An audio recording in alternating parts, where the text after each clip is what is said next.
What's up, Clippers? Excited to know which stories made it to the headlines? Welcome aboard on this week's edition of Trending Klipps. This is your host, Kendrill. Join me as we go over our top 3 stories this week.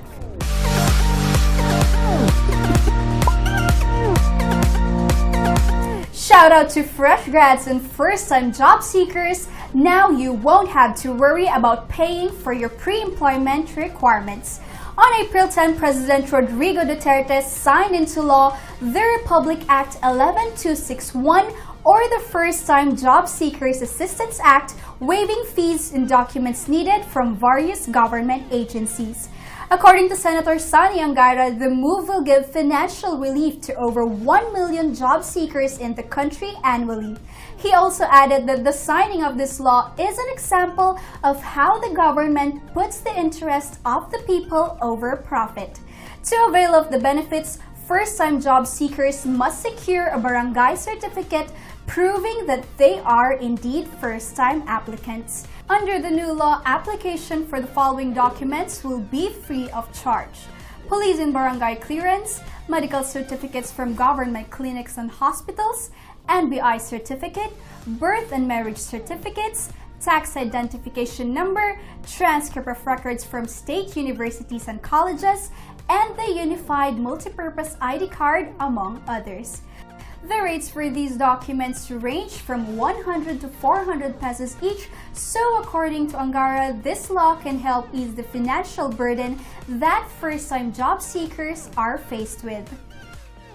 According to the World Health Organization, the workplace is one of the key environments that affect our well-being and health. So along with the annual observance of Labor Day, President Rodrigo Duterte urges the Congress to pass more laws aimed at protecting workers' rights. This also calls for mental health support in the workplace, which isn't very much a thing in the country. Felipe Keys of In Touch Philippines said that if the workplace isn't a healthy environment for one's mind, body, and soul, his or her output and morale will definitely suffer. Studies suggest that mental health could also have a serious impact on business, thus a solid support system in the workplace is seen as a must.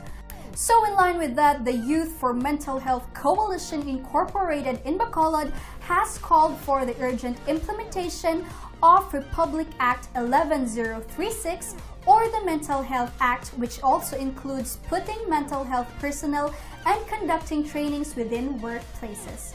President Duterte said that the working class should be honored not as a tool of employers and capitalists, but as an essential catalyst for our nation's overall progress. For our last news, the Binibining Pilipinas 2019 candidates dazzled in their stunning national costumes inspired by the country's rich heritage and cultural diversity. The national costumes were created with modern touches by different Filipino designers. Some of the most liked photos include that of Cavite candidate Samantha Poblete, who sported an Emilio Aguinaldo-inspired costume. Pampanga candidate Emma Tiglao wore a beautiful white structured ball gown, which actually features fabric woven by resident basket weavers of the Angeles District Jail. These photos were released on the pageant body's official Facebook page and could also be found at the ongoing National Costume Photo Exhibit at Gateway Mall.